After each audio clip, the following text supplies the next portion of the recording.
né, continuação daquilo que nós falamos na semana passada a respeito, né, de pessoas, às vezes, dizem, olha, Pai, Filho e Espírito Santo, a mesma pessoa, e aqueles que acreditam na Trindade, eles dizem assim, não, olha, é um único Deus, de fato, é só um único Deus, mas é um Deus que ele subsiste em três pessoas distintas, que são coiguais, coeterno, coexistentes, ou seja, são totalmente iguais um com o outro, então não tem nenhum superior, nenhum inferior.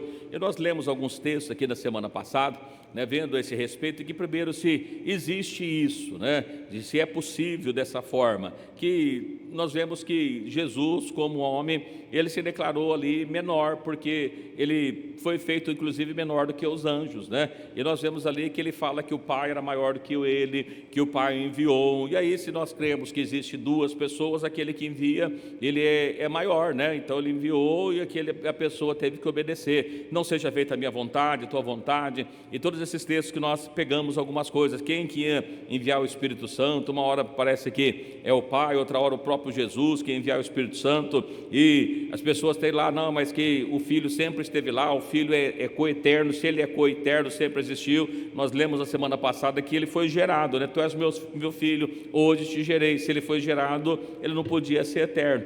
E o que acontece em relação a muitos outros textos que nós mencionamos na semana passada, e hoje nós vamos ler mais alguns textos a esse respeito, e o que como eu disse para os irmãos, vendo vários debates, né, a respeito de unicidade e trindade, a gente pegando ali pessoas, teólogos famosos e outros com grande expressão aí nacional, às vezes com dificuldade de explicar a palavra do Senhor Jesus. Então eu separei vários textos para a gente estar meditando, e esse que nós lemos na abertura, o livro de Deuteronômio, no capítulo 6 e no versículo 4, por mais simples que pareça que seja, né, as pessoas conseguem complicá-lo, né, um pouquinho. E não só esse, né, eu li aqui 6,4, mas olha, se os irmãos pegarem, só para a gente ver, tinham anotado aqui, ó, 4,35, olha que coisa interessante. A gente vai ver, existem muitos e muitos textos da palavra de Deus, mas no Deuteronômio 4,35,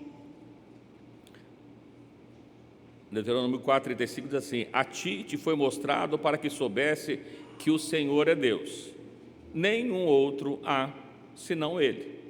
Versículo 39, pelo que hoje saberás, refletirás no seu coração, que só o Senhor é Deus, em cima do céu e embaixo da terra, nenhum outro há. Eu sei que nós podemos buscar aqui muitos outros textos a respeito da palavra de Deus, falando de um único Deus, né?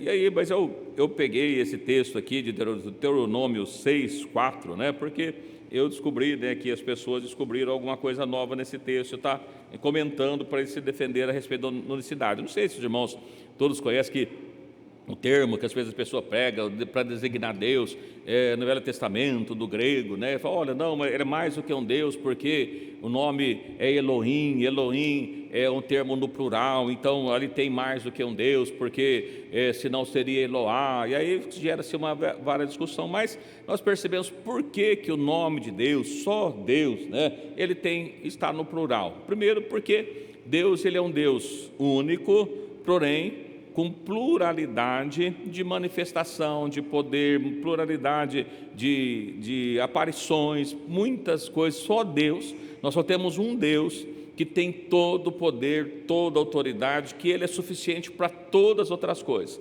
Para todas as outras nações, outros deuses, outras crenças, a gente vê muitos deles que tem ali vários deuses, e o objetivo desses deuses, o mais conhecido é a filosofia grega, né, que explica, que vai falando de deuses do Olimpo, que nós vamos pegar lá os gregos que inventaram um monte de deus. Por que eles tinham um monte de deus?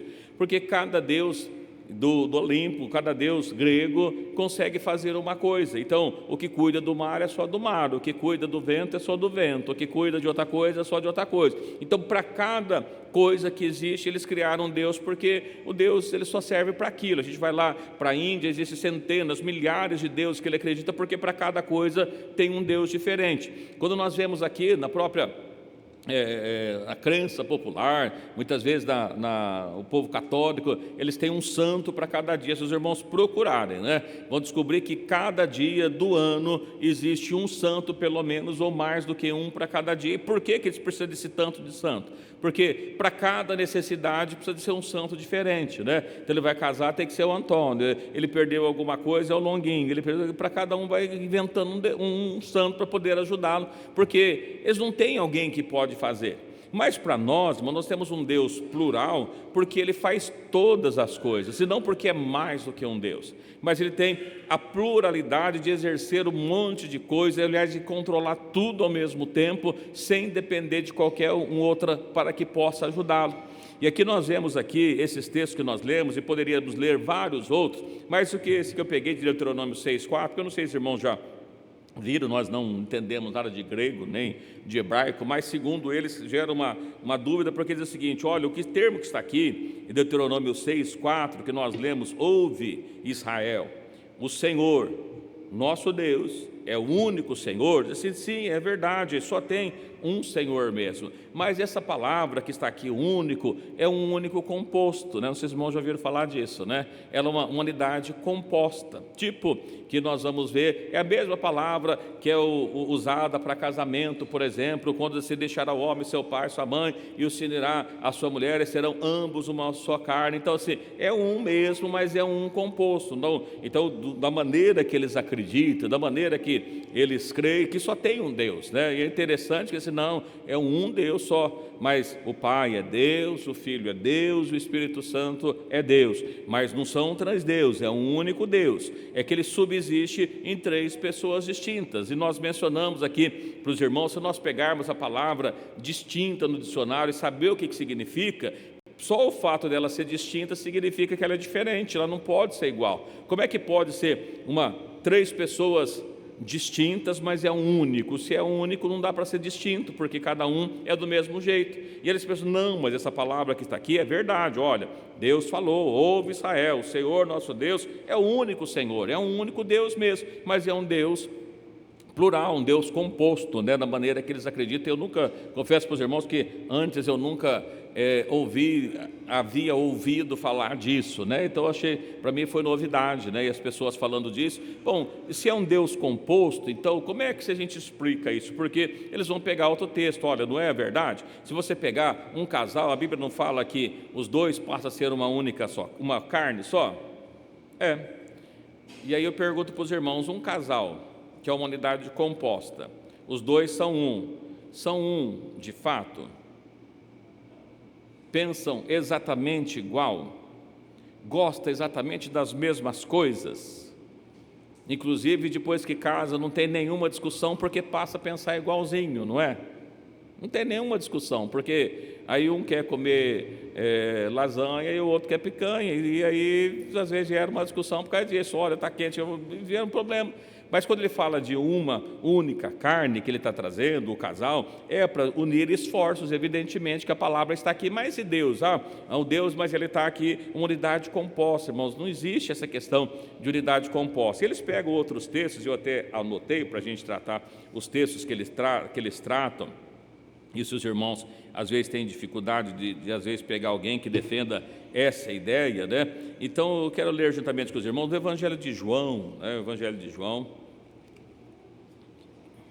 que para explicar esse único Deus é único, né? Esse que é um Deus composto, eles pegam então o Evangelho de João para dar uma explicação, para entender o que significa o que Jesus falou. Vamos ver no Evangelho de João, no capítulo 17, versículo 21.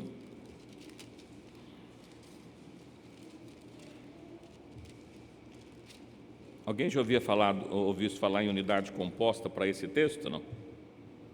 Os irmãos já ouviram falar? O pastor Oswaldo já, né? Então, estão se defendendo essa história aí, né? Bom, Evangelho de João, capítulo 17, versículo 1, ele está dizendo, olha, o que eles estão dizendo, eles faz um sentido aqui. Vamos ler o texto para a gente entender o que ele está... João 17, 21, 22 e 23, né?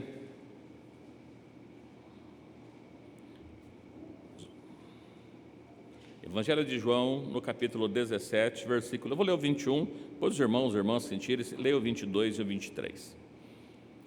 Bom, diz assim: para que todos sejam um, como tu, ó Pai, o és em mim, e eu em ti, também ele seja um em nós, para que todo mundo creia que tu me enviaste.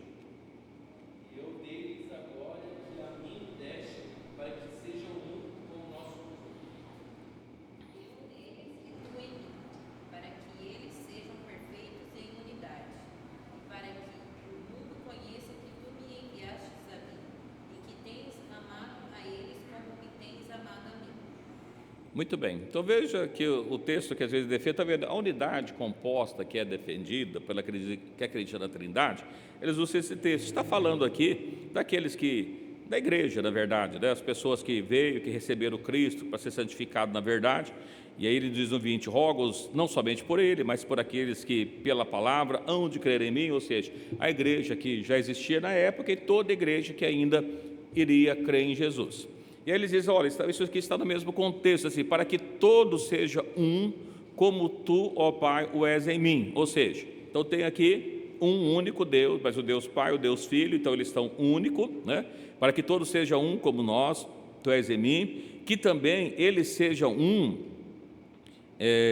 em nós, para que o mundo creia que tu enviaste. Então ele está dizendo assim, olha, então, porque esse texto aqui está dizendo da mesma forma que como existe o Pai e o Filho, eles são um em unidade, que a igreja também seja em unidade com Cristo e seja um também. Então é a mesma palavra que foi colocada lá. Então percebe que aqui, segundo aqueles que crê na Trindade, está dizendo o seguinte, tem o Pai que é um, tem o Filho que é um, eles estão unidos, então eles estão compostos porque eles estão unidos, e a igreja também passa a ser uma com Cristo, né? Então ainda a igreja, que são milhares de pessoas, que elas sejam um também. E aqui eles assim, e eu lhe dei-lhes a glória de mim, que me deste, que seja um como nós somos um. Ou seja, ele reforça o seguinte, olha, como nós está aqui na pessoa do plural, né? Nós, eu, tu, ele, nós, então são compostos aí que estão aí, que seja como nós,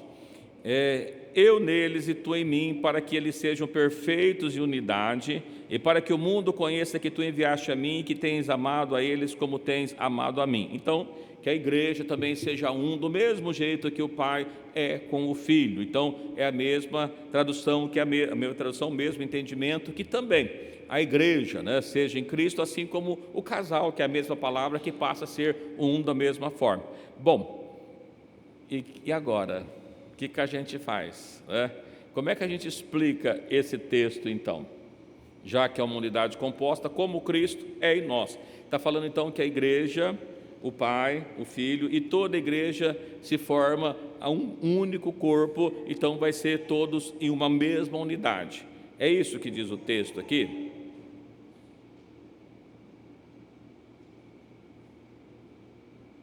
Está vendo? Então o composto está nisso aqui. Então assim como o Pai o és em mim. Bom, mas qual que é o grande problema que nós vemos aqui? A igreja algum dia já foi uma em Cristo, no sentido de santificação e santidade, em propósitos? Não, está em processo disso. Vai ser um dia igual a Cristo? A igreja vai ser igual a Cristo um dia? Então, se a igreja vai ser igual a Cristo um dia, nós seremos deuses? Como é que a gente explica isso para um trinitário? Do que o texto está falando? De que tipo de unidade?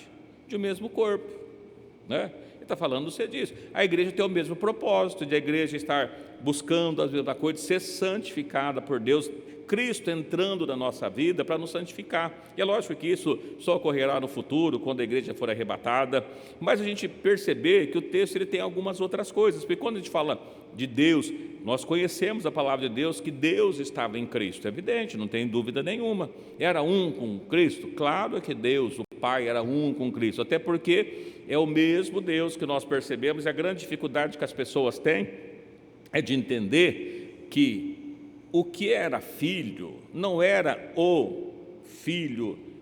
Até ouvi alguém falando o seguinte: a gente não vai encontrar na palavra de Deus dizendo assim, Deus Filho. Os irmãos já leu na palavra de Deus, escrito em algum lugar, Deus Filho? O que existe? Filho de Deus. O que é o Filho de Deus? Alguém vai dizer Jesus, sim, mas o que era o Filho de Deus? A parte humana, a carne gerada. Olha, quem que era o pai daquela criança que foi gerada? Um filho se nasceu, né? Quem que era o pai? O Espírito Santo. Ele foi gerado, tu és meu filho, hoje te gerei. Ele foi gerado, ele passou a ser filho. Mas dentro daquela parte humana, não tem dois aqui, Deus era um, o Pai estava nele, ele estava em Deus, Deus estava em Cristo, assim como Deus, como Cristo está na igreja. E Efésios, ele traz para nós, Efésios 5, 22, ele falando a respeito do casamento, ele diz assim, olha, que Deus é o cabeça de Cristo, não é isso? O Cristo, cabeça do homem, o homem é o cabeça da mulher. Mas o que é Deus? Deus é a parte espírito, Cristo, a parte humana. O que guiava Cristo, aquele homem? Às vezes as pessoas esquecem, que falando o Filho de Deus, ou às vezes eles trocam por Deus Filho. O que era a parte filho? É a parte carne, a parte Deus é a parte espírito. E se a gente não compreender a dupla natureza de Jesus, que Jesus é Deus, mas nele, habitou corporalmente, ou seja, naquele corpo habitou toda a plenitude da divindade. E alguém disse, não, mas se o Filho é Deus, quem que estava no céu se o Filho estava na terra? Quem que estava no céu? A parte espírito, Deus enche os céus e a terra. Mas naquele corpo, naquela carne, naquele homem, estava Deus verdadeiro. Então, sim, essa unidade que nós vemos aqui, o Pai, o Filho, é lógico, a parte carne, a parte do Espírito de Deus estava habitando ali, era único, sem dúvida nenhuma. E a igreja? Onde a igreja entra para ser um com Cristo? Na santificação, quando Jesus entra, se ele regenera, se ele muda, então nós temos a mesma unidade com ele, no sentido de propósito, de buscar a ele, de ser cheio dele. Irmãos, por que é tão difícil buscar a Deus? Irmãos, já pararam por que é difícil buscar a Deus? Pode marcar semanas de oração para orar, é tão difícil orar. Por que é difícil orar?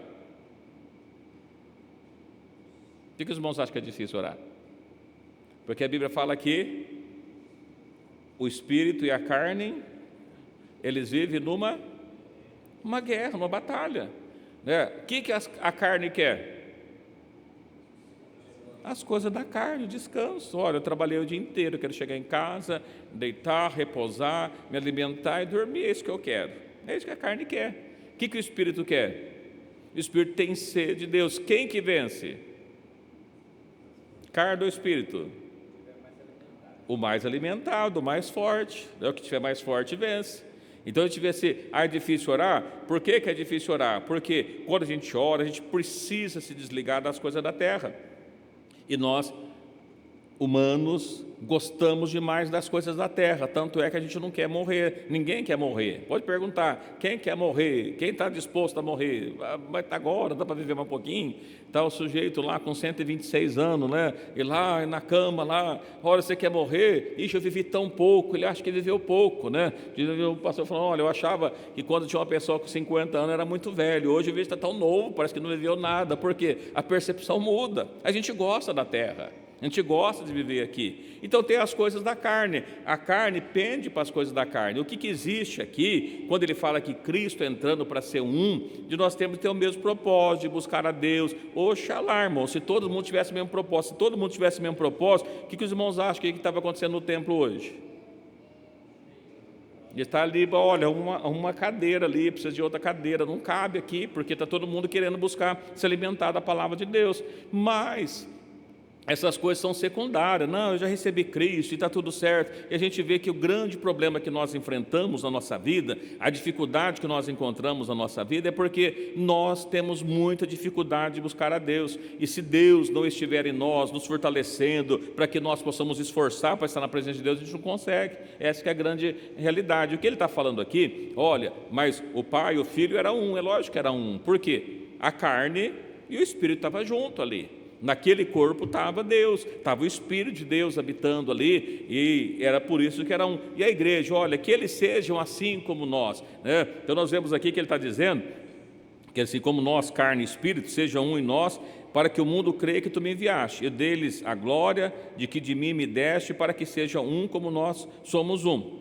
Eu neles e tu em mim, para que eles sejam perfeitos em unidade, e para que o mundo conheça que tu enviaste a mim, tens amado como tem amado a mim. O que ele estava falando nessa oração, nesse pedido, é que a igreja tivesse esse mesmo propósito de santificação, de buscar a Ele, de ser cheio da graça dEle. Esse é o propósito. Então a oração é essa e deve ser. A gente consegue fazer isso? Por que os irmãos acham que existe tanta picuinha, tanta divisão, tanta barreira? É porque não tem essa unidade. Está se buscando essa unidade, mas não tem. Então alguém acha que é melhor que o outro acha melhor que um, o outro acha que é alguma coisa. Mas a oração que Jesus fez, o propósito é que nós possamos estar unidos na mesma fé, no mesmo amor, estar buscando a Deus. Mas não é que se trata aqui, olha, está vendo, a igreja com Cristo é um só. Ele precisa ser um mesmo, com um único corpo. Mas entendermos que nós somos participantes do corpo de Cristo. Não temos nada a ver com a cabeça é Deus, Ele que comanda o corpo todo. E nós, membros em particular, é isso que diz a palavra do Senhor Jesus, né? E quando Ele fala do membro, se nós estivermos todos no mesmo corpo, nós fazemos parte desse corpo, né? Estamos unidos, ligados nesse corpo, de alguma forma, embora uns de um jeito, outros de outro. Um está no braço, o outro está no pé, o outro está nos órgãos internos, nem aparece, né? Mas é isso que está falando, não, está vendo? É a mesma unidade. Então, que Cristo e a igreja vai ser um, né? Os irmãos dizem assim, eu peguei aqui, né? Que nós seremos igual a Deus. Olha, a Bíblia não fala que nós seremos igual a Deus. Veja que coisa interessante. Primeira Epístola de João, capítulo 3.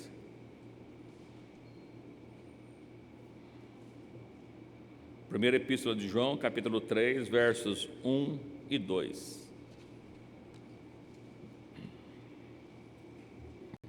Vede com grande caridade nos tem concedido o Pai, que fôssemos chamados filhos de Deus. Por isso o mundo não nos conhece, porque não conhece a Ele. Verso 2.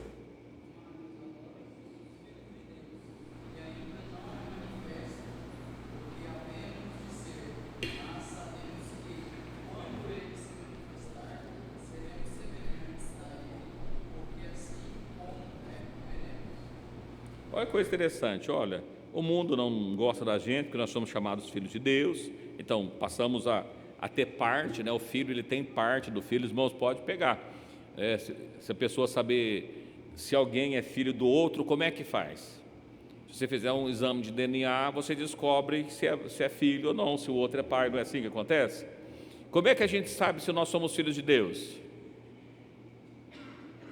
Precisa ter o DNA de Deus na nossa vida, né? Precisa ter o mesmo DNA, receber Deus, o Espírito dele na nossa vida, passamos a ser. Mas o que nos diz a palavra de Deus assim, no versículo 2, assim, amados, agora somos filhos de Deus, já somos filhos de Deus, nós não seremos filhos de Deus, já fazemos parte, e ainda não é manifesto o que havemos de ser. Irmãos, nós somos filhos de Deus, mas ainda será manifestado o que nós havemos de ser.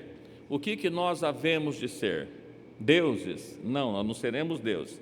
A Bíblia fala de reis, sacerdotes, fala que seremos semelhantes, parecidos aos anjos, mas assim, mas sabemos que quando Ele se manifestar, quando é que Ele vai se manifestar? Na vida dele, no arrebatamento. Quando Ele se manifestar, agora nós somos filhos, e quando Ele se manifestar, o que nós seremos? Igual a Ele? Semelhantes a eles. Nós nunca seremos igual a Deus, porque nunca seremos deuses. Ele é Deus, nós não somos Deus. Então, mas o texto não fala para a gente ser um, igual estava no Pai, o Filho, a carne, o Espírito, para a igreja ser também um com Ele. Então, se é um com Ele, não era para ser igual a Ele? Mas não é, nós não seremos igual a Ele, seremos semelhantes. Por que nós seremos semelhantes a Ele? Quando Cristo ressuscitou, Ele ressuscitou de que forma? Como foi o corpo dele? transformado, glorificado. Nós, quando Cristo vier, Paulo escreve a esse respeito, né? Os que tiver vivos, a Tessalonicenses também, ele vai falando que os que tiver vivos, o que acontece com ele? Depois do que os mortos ressuscitarem, em corpos glorificados, não no corpo mortal mais, porque carne e sangue não entra no reino dos céus. Então nós observamos assim, olha, nós seremos semelhante a eles, porque assim como ele é, veremos, não seremos, veremos, nós veremos ele do jeito que ele é, mas nós seremos semelhantes a eles. Ele continua sendo Deus, nós nunca seremos deuses, né? Então não vamos ser igual a Ele de forma nenhuma. Mas se a unidade é para ser um como o outro, e fosse o termo nesse sentido que eles dizem, né? Que é um só, 3 pessoas, as 3 é igual, porque eles têm a mesma coisa, a igreja é igual com Cristo. Não, a igreja não.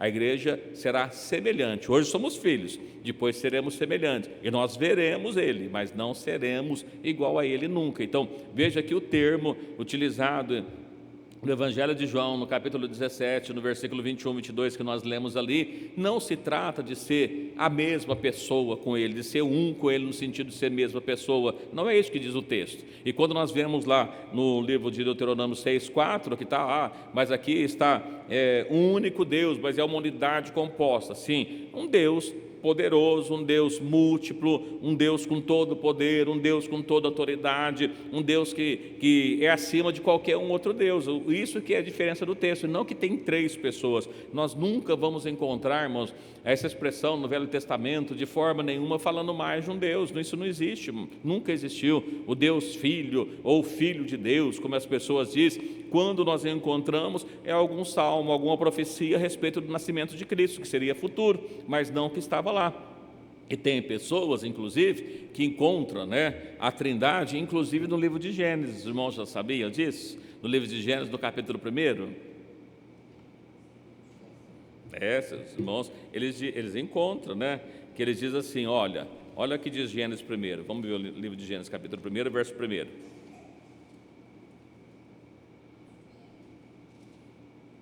Aonde eles encontram 3 pessoas. Olha, os irmãos poderiam citar o texto até de cabeça, né? No princípio, criou Deus os céus e a terra. Quem criou? Deus, o Pai. A terra era sem forma e vazia, e havia trevas entre a face do abismo. O Espírito de Deus, quem que é o Espírito de Deus? Segundo eles, o Espírito Santo, né? Então, o Pai criou, o Espírito Santo estava pairando sobre a face das águas, e disse Deus. Aí esse disse Deus, diz que é o Logos, esse aqui era o Filho, haja luz. Então eles encontram aqui 3 pessoas, os irmãos percebem?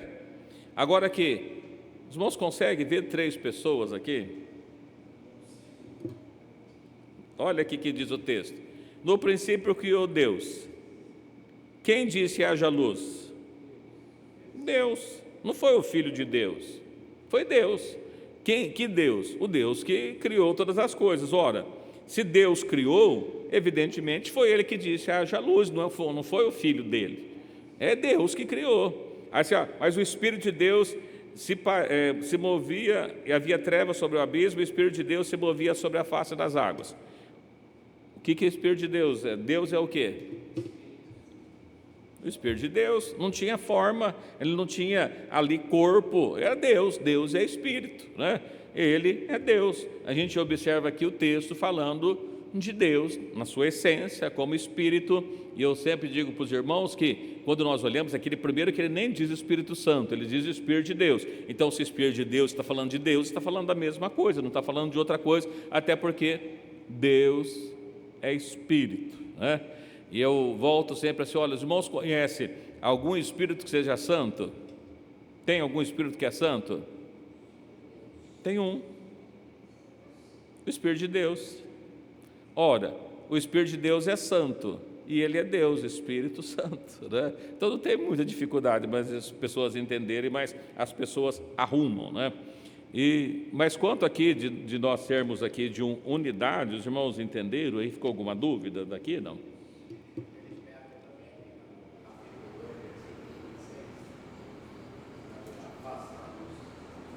2:26, é 1:26, né? É 1:26, né? É 1:26. É, que ele falou, ó, pega lá, olha, no Gênesis 1:26, assim, façamos o homem a nossa imagem e semelhança. Olha, façamos está singular ou plural? Plural. Façamos. Então, tá vendo? Tem o Pai e o Filho e o Espírito Santo, ele estava conversando com alguém, né? Primeiro que a Bíblia não fala que ele estava conversando com ninguém.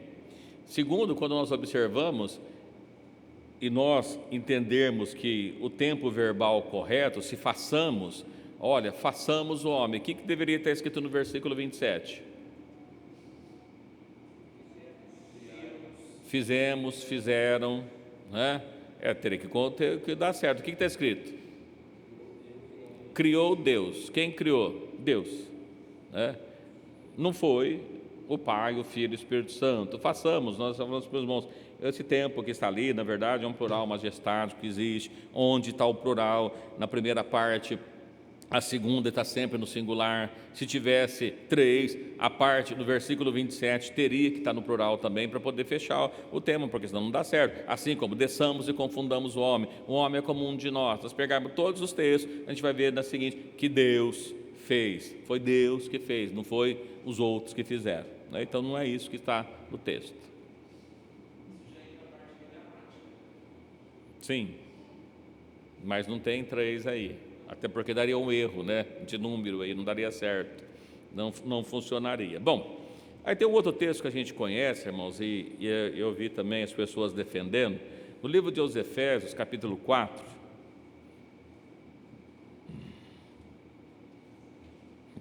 que é bastante conhecido por nós.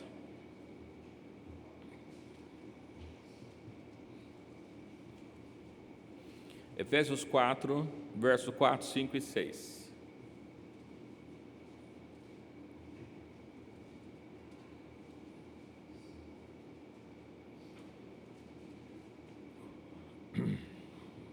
É muito conhecido de nós, né? Há um só corpo e um só Espírito, como também fostes chamados em uma só esperança da vossa vocação.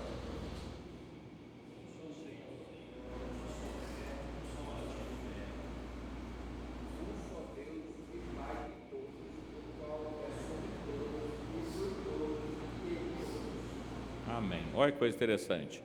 As pessoas que acreditam na Trindade, eles conseguem ver 3 deuses aqui. Os irmãos conseguem ver 3 deuses aí?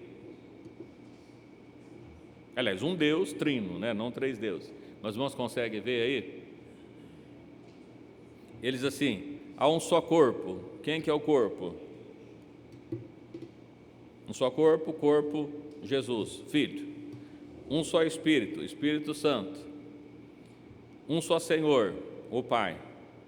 Então eles veem o corpo, o Filho, o Espírito Santo, um só Senhor, o Pai.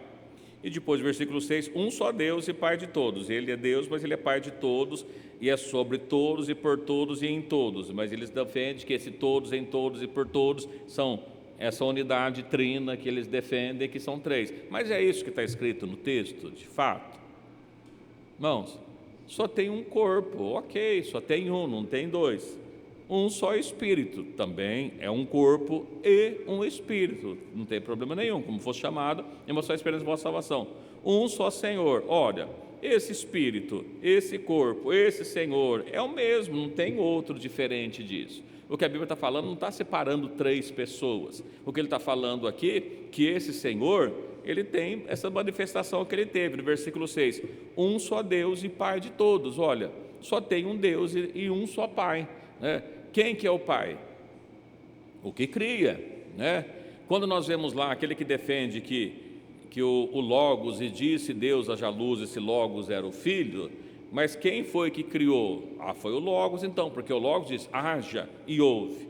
Olha, se o Logos é o Filho, mas ele é o Pai, porque foi ele que criou. Então aqui não tem 3, eu não sei se alguém consegue ver 3, eu estou trazendo esses textos para os irmãos, porque alguém pode estar dizendo assim, pastor, mas isso está claro. Não está tão claro assim, né?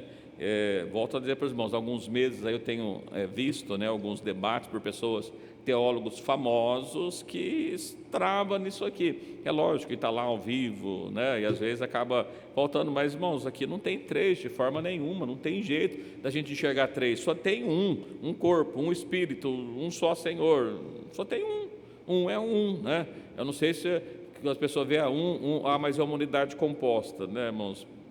Não faz o menor sentido, é um Deus, só um Deus, e não tem mais do que isso, não, né? Muito bem, eu já falei isso com os irmãos, no batismo de Jesus, está tanto em Mateus, Marcos e Lucas, né, que trata a esse respeito. No livro de Mateus, no capítulo 3,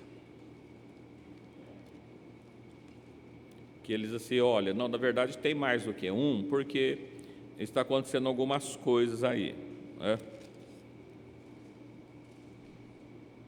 No livro de Mateus, no capítulo 3, versículos 16 e 17. Mateus 3, 16 e 17.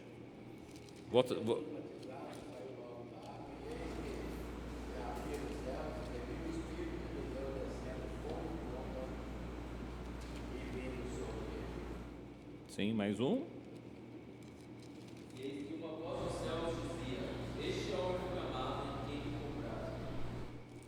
Muito bem. O que as pessoas conseguem ver aí? E aí também é interessante, né? Que assim, sendo Jesus batizado, aonde estava Jesus? Para ser batizado, no rio. Jesus é quem? O Filho, né?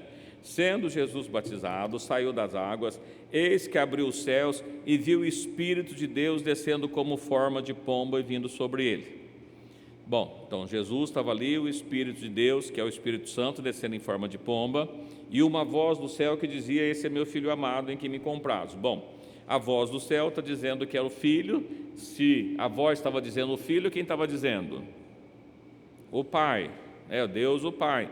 Então aqui nós temos Jesus, Jesus na água, o Espírito Santo descendo em forma de pomba, e uma voz que é a voz do Pai. Então tem aqui uma trindade colocada. Como a gente explica isso para alguém? E não só esse, se a gente pegar os outros evangelhos, vamos ver se facilita ou se complica. Vamos ver lá no Evangelho de Marcos, capítulo 1. Marcos 4, primeiro, do versículo 9 a seguir.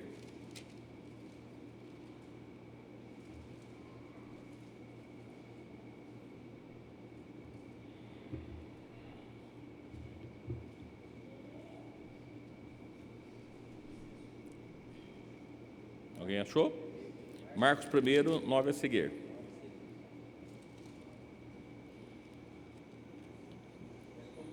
E aconteceu naqueles dias, Jesus, tendo ido de Nazaré a Galiléia, foi batizado por João no Jordão. E logo que saiu da água, viu os céus abertos, e o Espírito, que como pomba descia sobre ele. E ouviu uma voz do céu que dizia: tu és meu Filho amado, em quem me comprazo. E logo o Espírito impeliu para ir para o deserto. Aí no livro de Lucas também tem o batismo de Jesus. Lucas capítulo 3. Lucas 3, 21 e 22.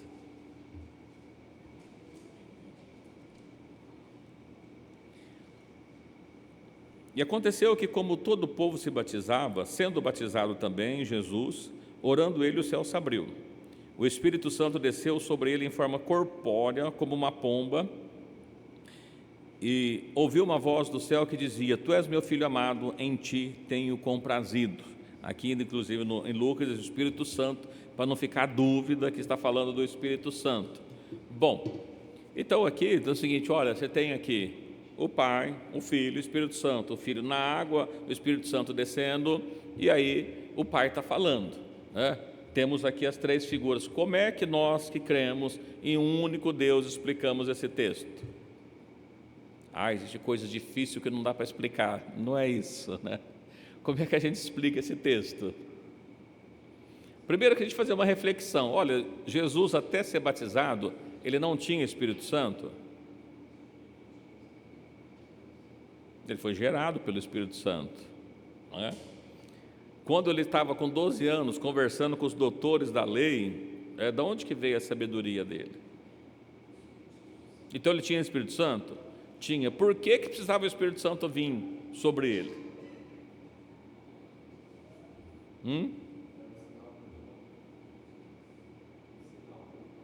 Era um sinal, sim, um sinal. Por que precisava do sinal? Primeiro, uma confirmação, e nós vamos ver essa voz de Jesus, a voz vindo do céu em outras ocasiões. A gente vai ler o texto, acho que eu marquei aqui. A gente vê, olha, mas primeiro que assim, sinal, para quem? Todo mundo viu o céu aberto? Todo mundo viu a pombinha voando? Todo mundo ouviu a voz? Quem ouviu a voz? Como é que os irmãos sabem disso? Não está escrito isso.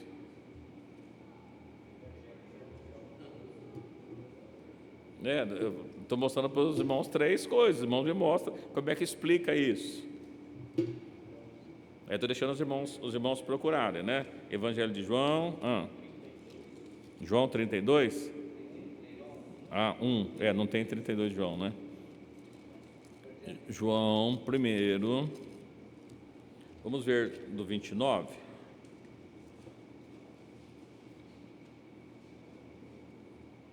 João estava lá batizando, do outro lado, no versículo 29.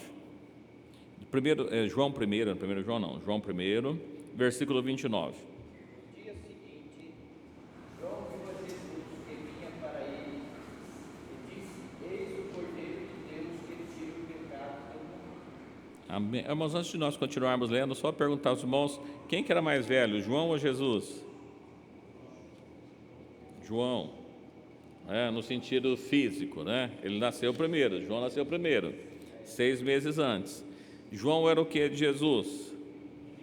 Primo. Então eles nasceram, brincaram junto, como primos que a gente conhece por aí, não foi? Quantas vezes João já tinha visto Jesus?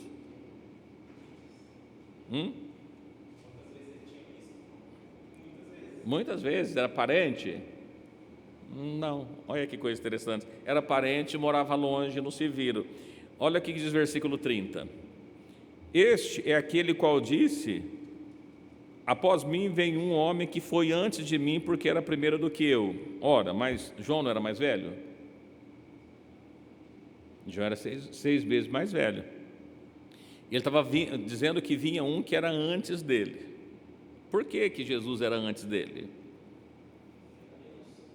É Deus. Veja o que Jesus falou para aquelas pessoas assim: olha, antes que Abraão existisse, eu sou antes de Abraão.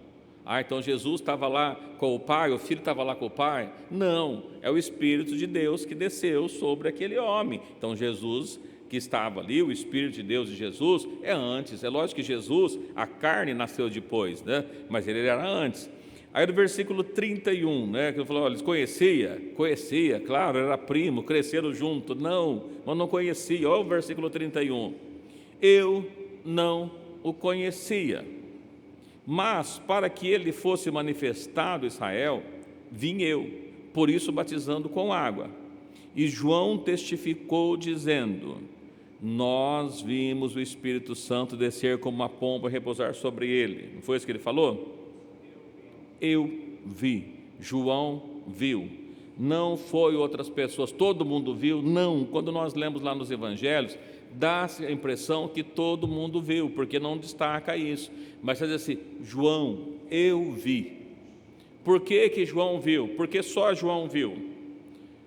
Embora o texto não dá tanto detalhe, ele explica aqui na sequência: eu não conhecia, mas o que me mandou a batizar com água, então assim, olha, eu não conhecia, mas alguém mandou ele sair batizando. Ele não foi batizando porque ele achou bonito, porque ele queria. Alguém mandou ele sair batizando, né? E tem lá atrás já as profecias, esse voz o que clama no deserto, preparai o caminho do Senhor, profeta Isaías, né? Olha, o que me mandou batizar com água, esse me disse: sobre aqueles que vires descer o Espírito Santo e repousar sobre ele, ele é o que batiza com o Espírito Santo. 34. E eu vi, e tenho testificado que este é o Filho de Deus. Eu vi e tenho testificado. O que aconteceu? O céu aberto, a pomba em forma corpórea descendo, com o Espírito Santo em forma corpórea, foi um sinal para João, uma confirmação para João que não conhecia. Esse aí é verdadeiramente aquele que foi mandado, esse é o que está anunciando. Então, quando a gente vê aqui, dá-se a impressão, né, que todo mundo viu o céu aberto e aquilo estava acontecendo, e a partir daquele momento, Jesus foi ungido com o Espírito Santo, até porque está escrito lá: o Espírito do Senhor me ungiu, né? Então ele foi ungido com o Espírito Santo, e agora ele saiu pregando o Evangelho. Então ele não tinha o Espírito Santo. Mas peraí, mas como Deus, ele precisava do Espírito para ele poder pregar o Evangelho? Não faz sentido. O que a palavra nos fala foi uma visão que João teve. João viu, não foi todos que viram. Então fica muito claro no Evangelho de João: se eu vi, João viu, não foi todas as pessoas que viram, né? Então o texto também não se aplica para a gente dizer aqui que estava aqui a Trindade, que estavam os três ali. Não é nada disso, né? O texto no Evangelho de João, a gente vai encontrar ainda no capítulo 2, outra voz aí dizendo, vamos ver de novo, ó. Sim, é uma coisa interessante que o pastor colocou ali. Olha, primeiro, o que João fala? O Evangelho de João é assim: Deus nunca foi visto por ninguém. Não dá para ver Deus. Por que não dá para ver Deus? Porque Deus é Espírito. Agora, como é que as pessoas poderiam ver o Espírito Santo? Que ele tomou uma forma corpórea de uma pomba, né? Então ele viu a pomba. O Espírito Santo é a pomba? Não, não é a pomba. Então não se trata disso, né? Apesar de ser Espírito, e aquela cena que aconteceu foi uma visão que João teve, não foi um fato que de fato aconteceu. João viu aquilo que estava acontecendo ali, né? Não tinha os demais. Evangelho de João 12 tem também uma outra passagem.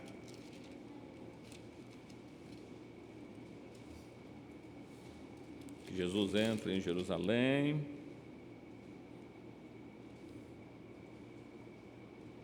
no versículo,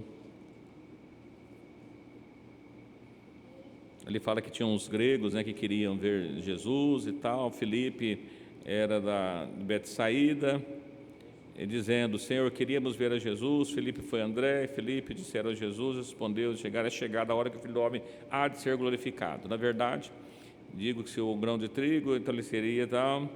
No versículo 28, né? Agora minha alma está perturbada, e direi eu: Pai, salve-me desta hora, mas para isso vim esta hora. Versículo 28. Pai, glorifica o teu nome. Então veio uma voz do céu que dizia: já o tenho glorificado, e outra vez o glorificarei. Ora, a multidão que ali estava, que tinha ouvido, dizia que havia sido um trovão. Outros diziam: um anjo lhe falou. Jesus respondeu e disse: não veio esta voz por amor de vós, não por amor de mim, mas por amor de vós. Então, olha, quem era essa voz que veio para Jesus aqui? Se Jesus estava ali, veio uma voz do céu, ele estava falando, né? Pai, glorifica, e ele responde, né? Olha, eu já tenho glorificado, outra vez glorificarei. E aí, essa voz que veio e que falou. Então tinha um na terra e estava outro no céu. Por que veio essa voz? Quem que mandou a voz?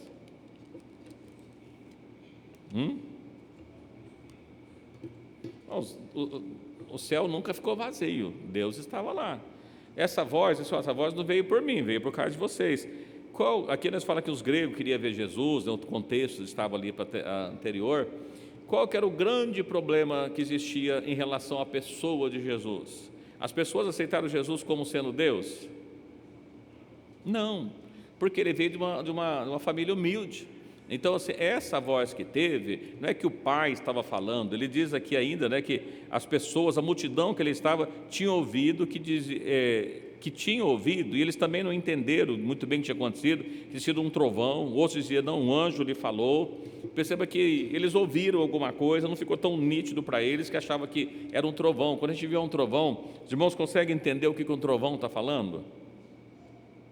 Não, e a voz veio dizendo, olha, para os gregos, para entender, ele estava ali confirmando que aquele homem não era um homem qualquer, não era um filho de Maria, não era um carpinteiro, mas era uma confirmação de que estava ali realmente o verdadeiro Deus. Quem falou? É lógico que foi Deus, né? Por quê? O Espírito, foi o Pai, então tinha um pai lá e tinha um filho aqui. Não, irmãos, o Espírito de Deus que enche os céus e a terra, que estava em Jesus. Aquela voz que falou, isso não foi por causa de mim, foi por causa de vocês. Uma confirmação de que era o próprio Deus que estava ali. A pessoa não tem o pai, tem o filho, tem duas pessoas, né? E a gente novamente esbarra nesse problema aqui. Qual é o problema? A gente observa que a dificuldade das pessoas entenderem é que havia uma natureza humana. Essa natureza humana é o Filho, não o Espírito que estava habitando naquela natureza humana. O Espírito habitando na natureza humana é quem? O Pai, Deus, o Espírito que estava ali, né? Então a grande dificuldade que eles falam, mas tem duas, está vendo? Tem uma voz, tem uma pessoa, tem outro. Ele orava, por que orava? Porque ele era homem, ele precisava orar como homem. Deu exemplo para nós, lavou os pés, assim como eu fiz, deu exemplo, né? A gente vai vendo vários outros textos a esse respeito. Aí nós temos um outro texto que fala de uma voz também, no livro de Mateus, capítulo 17, ali fala da transfiguração de Jesus.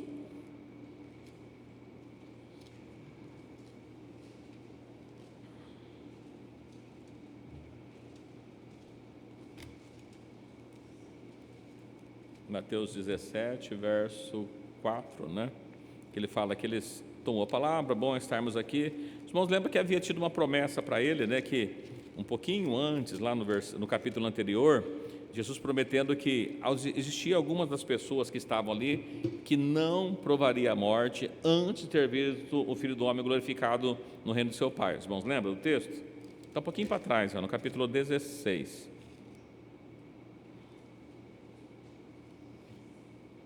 Só preciso achar o versículo certinho ali.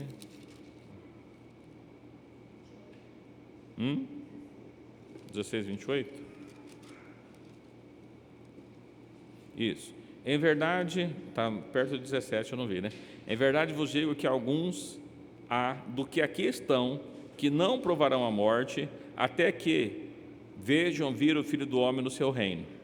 Deus fez uma promessa, até um dia o irmão perguntou assim, pastor, mas esses homens aqui, eles morreram sem ver o Filho do Homem no seu reino.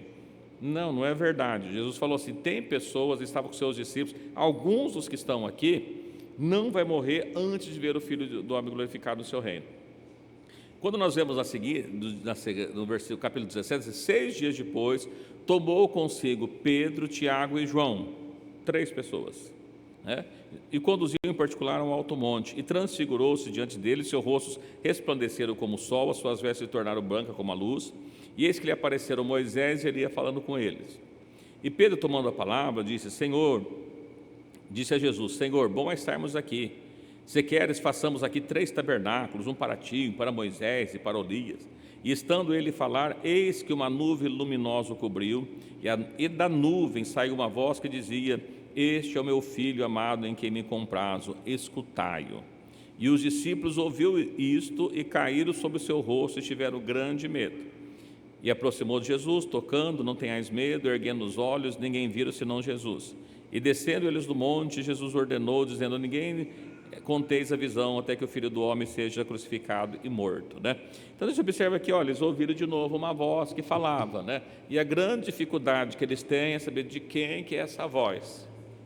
Quem viu primeiro? Os 3, agora eles ouviram. E aqui na sequência fala que foi uma visão que eles tiveram da transfiguração, que Jesus havia prometido que alguns deles, ele pega esses 3 em particular, não morreria antes de ver o Filho do Homem glorificado, ou seja, ele viu Jesus glorificado, que estava ali conversando com Moisés e Elias. O que aconteceu com Moisés e Elias? Estavam vivos? Não, já estão glorificados também, né? Então, o que estava ali viu o reino, viu Cristo no seu próprio reino, uma voz que disse, confirmando para ele essa visão. Então, a gente observa aqui, mas tem 2 aqui. Não tem 2, né? Para quem não entende isso, parece que tem 2, mas só mostrando para os irmãos que existem esses textos, né? De quem que é a voz? Do Espírito, né? De quem que é a voz? É do Espírito. Estava ali Jesus agora glorificado, né? Não crucificado. Ainda Dá tempo de nós ler mais alguns textos? Olha aqui, no Evangelho de João, no capítulo 1,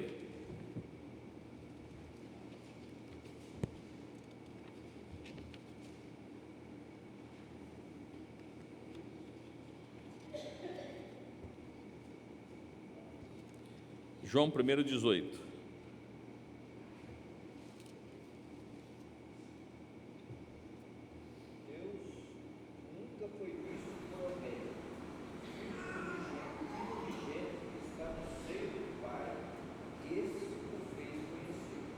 Muito bem, mas olha que coisa interessante. Nós pegamos aqui o Evangelho de João.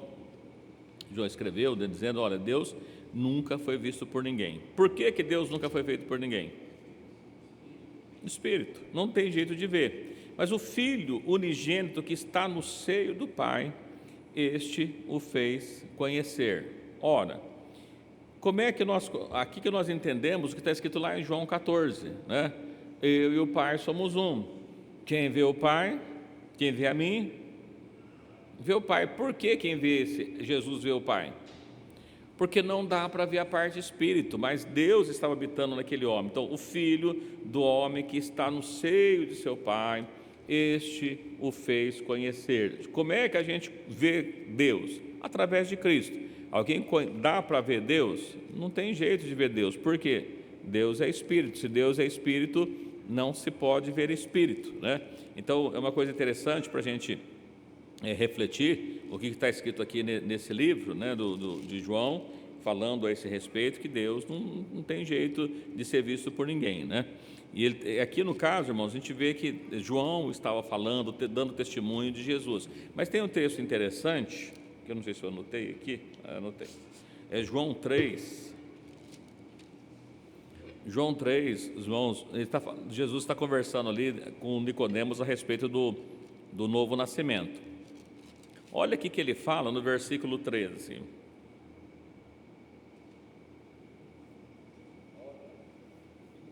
subiu ao céu, senão que desceu do céu, o Filho do homem que está no céu. Quem falou isso? E Jesus estava na onde? Na terra, conversando com Nicodemos. Então Jesus estava na terra. Mas o que ele diz assim? Ninguém subiu ao céu, senão o que desceu do céu, o Filho do homem que está no céu. Mas o Filho do homem estava no céu ou estava na terra? É a mesma pergunta que as pessoas falam: olha, se Jesus é o Pai, ele estava na terra, quem estava no céu? A mesma pergunta se faz: olha, se o Filho do homem estava na terra, como é que ele podia estar no céu? Por quê? Que ele diz: o Filho do homem que está no céu. Ele veio como carne, mas o céu estava vazio? Mas o Filho do homem estava no céu?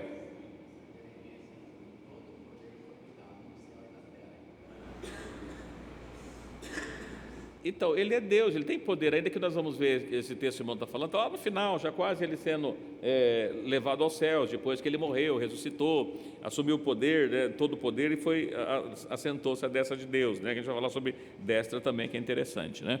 Mas veja que ele está dizendo assim: olha, o Filho do homem que está no céu. E ainda em João 7:34, eu marquei aqui João 7:34, né? Deixa eu só marcar, acho que é 7:34.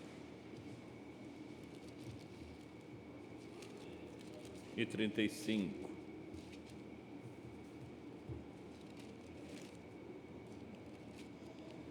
Vós me buscareis e não me achareis, e onde eu estou, vós não podeis vir. 35. Disseram, pois, os judeus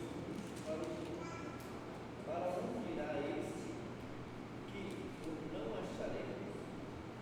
Irá porventura para os dispersos entre os gregos, ensinará os gregos? Olha, Jesus falou para ele essas coisas: vós me buscarei, não me acharei onde eu estou, não podeis vir. E aí ele falou assim: mas para aí, para onde que Jesus vai? Ele vai para a Grécia, vai para onde que ele vai que a gente não vai conseguir encontrar ele? E aí depois eles ainda repetem a mesma palavra. Que palavra é essa que diz: buscar-me-eis e não me achareis, e onde eu estou, vós não podeis ir? Aonde Jesus estava? Com eles. Mas como é que eles não podiam encontrar? Porque Jesus ia para o céu, não é isso? Então Jesus foi para o céu. Só que Jesus está falando, e onde eu estou? Então Jesus também estava no céu, aqui, porque é a palavra de Jesus, onde eu estou. Jesus estava na terra, mas Jesus estava no céu. Como é que isso é possível? Porque Ele é mesmo Pai, né? Você olha, eu e o Pai somos um. Como diz tu, mostra-nos o Pai. Você não está me vendo, Felipe? O Pai está ali. Então, e o Filho? Ele está no céu. Por que está no céu? A parte espírita estava no céu, que estava na terra era a parte humana, a parte física. Então, Ele, falando como Deus, disse, olha, onde eu vou, vocês não podem ir. Por que não pode? Eu vou para o céu, né? Então lá no céu vocês não vão poder entrar, não agora. Então a gente observa assim, olha, seria possível, se for dois, como é que poderia estar o filho ali na terra dizendo que ele estava no céu? Tem 3 pouco de tempo estou convosco, depois voltarei. Voltaria. Então ele estava falando aqui, se um pouco de tempo eu vou para aquele que me enviou. Então tá, eu vou depois. Só que agora, na sequência, ele já diz assim, vós buscar-me-eis e não me achareis. Tá, vocês vão buscar e vocês não vão me achar. Por quê? Onde eu estou. Estou está no presente. Vocês vão buscar, não vão encontrar, porque o que enviou eu vou voltar para ele. Tá, está no futuro, tá, mas que Jesus ia para o céu, tá bom. Mas onde eu estou? Jesus estava na terra. E também no céu, no mesmo tempo. O Filho, está falando aqui é o Filho, não é o Pai que está falando aqui, né? Então, não tem jeito de ter 2, de ter 3.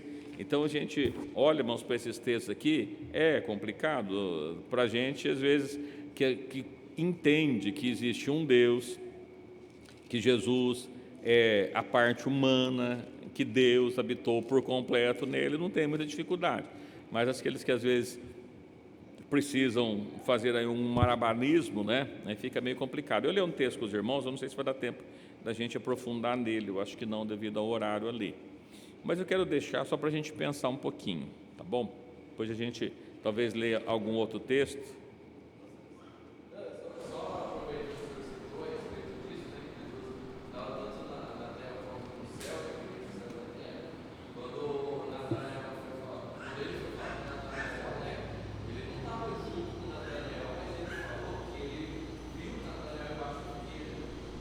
Sim.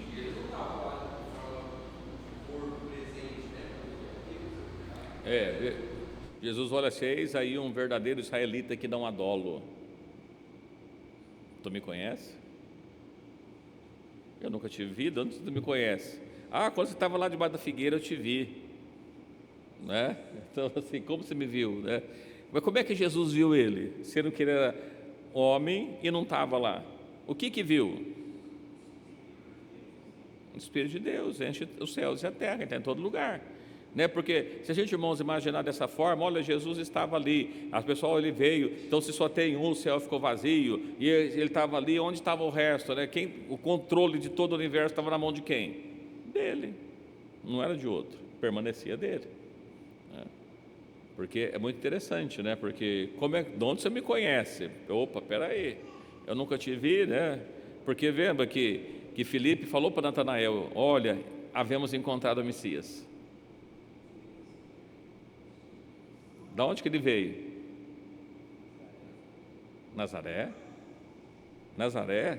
Não pode ser. Não pode vir alguma coisa boa de Nazaré, né? A dúvida que ele teve.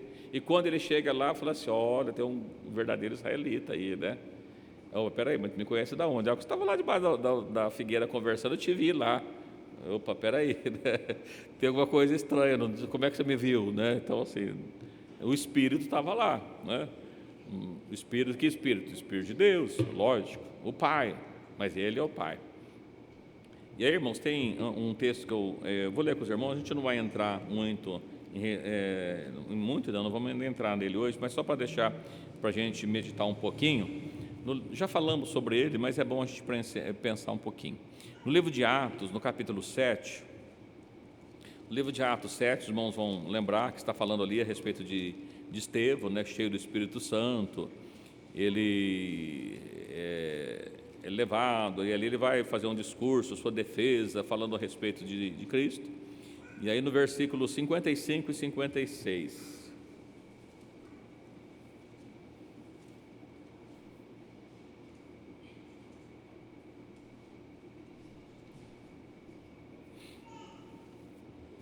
Atos 7, 55 diz assim: mas ele, Estevão, estando cheio do Espírito Santo, fixando os olhos no céu, evidentemente cheio do Espírito Santo, Jesus já tinha ido, né? Ele estava aqui agora falando inclusive de Jesus, então o Espírito Santo já havia descido. Ele fixando os olhos no céu, viu a glória de Deus e Jesus, que estava à direita de Deus.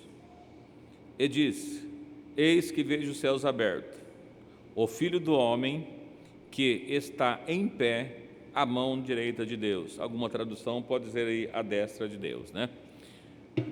A pergunta que nós fazemos nesse texto é: quantos Estevão viu?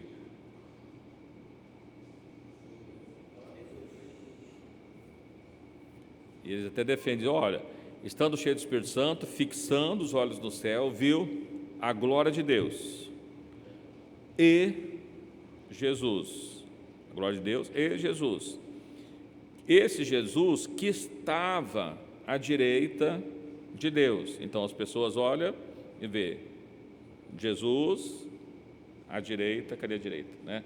À direita de Deus. Ele estava do lado direito de Deus, Deus estava lá. Depois ele disse: eis que vejo os céus abertos e o Filho do Homem, Jesus, que está em pé à mão direita de Deus,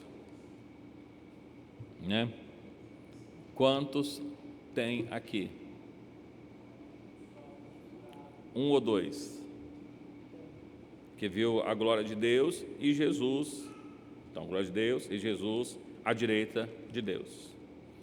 Os irmãos refletirem a lição para casa, tá bom? Eu quero deixar um outro versículo para a gente dar uma olhada, que as pessoas defendem. No livro de Deuteronômio, a gente vai ler só, a gente não vai aprofundar devido ao horário, para a gente não passar da hora, mas o livro de Deuteronômio, só para, como diz, para dar uma aguçada nos irmãos aí, né? Livro de Deuteronômio, capítulo 19, versículo 15.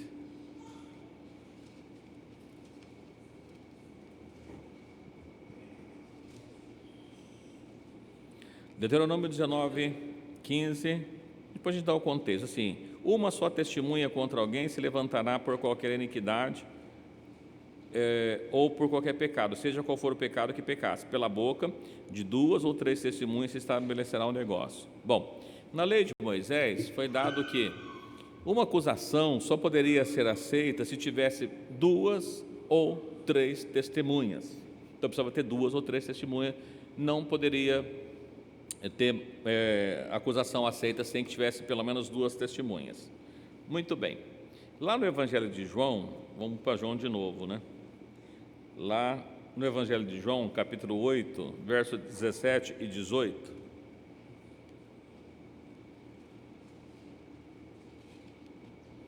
Para quem é trinitário, irmãos, defende que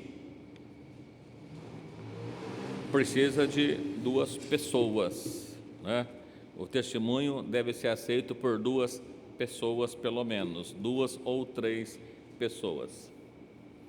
Evangelho de João, capítulo 8, verso 17 e 18, diz assim: e na vossa lei, lei de Moisés, está escrito que o testemunho de 2 homens é verdadeiro.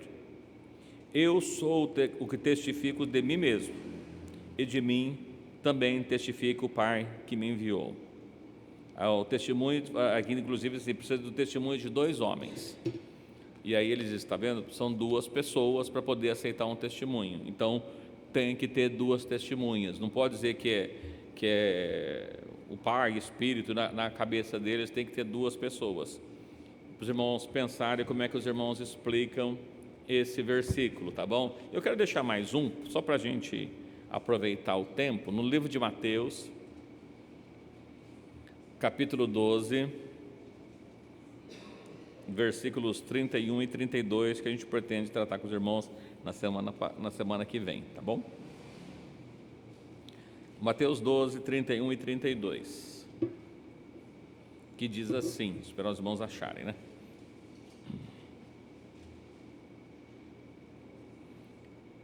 Mateus 12, 31 diz assim: portanto eu vos digo que todo pecado e blasfêmia se perdoará aos homens, mas a blasfêmia contra o Espírito Santo não será perdoada aos homens.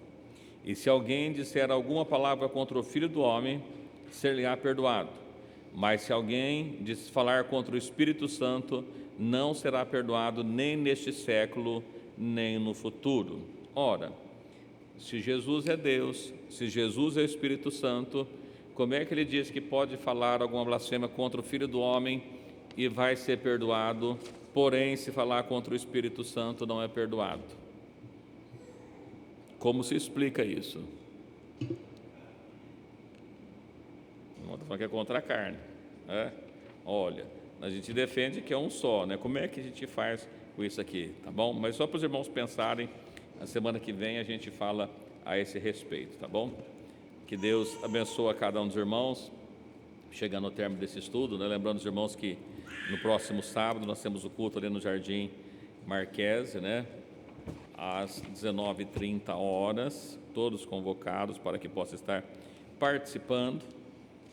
No domingo nós temos a nossa reunião pela manhã, jovens, crianças e adolescentes, e também, né, à noite, às 19h, culto com toda a igreja. Lembrando os irmãos também que no próximo dia 1º de maio nós temos a nossa reunião anual de membros. Convocamos a todos, a partir das 15h da tarde, nós estarmos aqui para estarmos tratando sobre diversos assuntos que Jesus nos conceder. Teremos oração às 3h, na sequência nós temos a reunião com os irmãos, né? Pedimos a todos que possam trazer alimento, né? Prato com alimento, para que nós possamos nos alimentar depois da reunião, e assim os irmãos chegarem em casa não precisam nem jantar, né? Que benção, né? Então que Deus abençoe a cada um dos irmãos, que Deus abençoe a todos que estão pelas redes sociais. Do assunto que nós falamos, ficou alguma dúvida, alguma colocação que os irmãos queiram fazer, colocar, perguntar? Ei, não, a Ana Carla está rindo ali, não entendi porquê, né? Quer falar alguma coisa? Não? Sim. Sim, é uma unidade composta, é uma unidade plena, na verdade, né? O que é pleno? Todo o poder está nele. Não se trata de pluralidade de deuses, não se trata de pluralidade distinta, como queira aqui falar, mas de um Deus pleno, de um Deus completo em si. Não precisa de um Deus para cada coisa, é um Deus que faz tudo sozinho. Eu sozinho estendi os céus, lembra? Ele sozinho, não precisa de ajuda de ninguém. É o Deus que nós estamos falando. Mas, como disse para os irmãos, eu estou tratando desses assuntos porque parece que é fácil, né? Mas quando chega alguém contra-argumentando, às vezes fica meio perdido do que a gente vai responder a esses respeitos aqui, principalmente, às vezes, da pessoa mais incisiva. Então, eu vejo com os irmãos que nem estamos tratando de vários outros textos que a Bíblia deixa muito claro sobre um Deus único, um Deus que não tem mais ninguém com Ele, é Ele sozinho mesmo e tudo mais, tá bom? E a gente possa ver os irmãos falar, não, aqui é o único Deus que Estevão viu. Sim, mas como é que você explica isso, né? Só tem um Deus ali, tá bom? Deus abençoa cada um dos irmãos, vamos agradecer a Deus, Deus abençoa, né? Cada um que tem chegado, aqueles que acompanham pelas redes sociais, a senhora Aparecida, irmã Cristina, todos que estão conosco nesta noite, sejam sempre bem-vindos. Que os irmãos continuem orando nas orações, né? Colocando a Dalila e o Diego nas mãos do Senhor Jesus. Dalila, que está ali internada, segundo o irmão Alzir, né? Que foi internada, acho que foi hoje, né? E também o Diego, essa cirurgia do olho ali. Parece que os dois estão no HC, né? Que ele é uma cirurgia no HC, né? No campus. Então tá bom. Vamos juntos agradecer a Deus por essa oportunidade que Ele nos preparou nessa noite. Deus abençoe a cada um.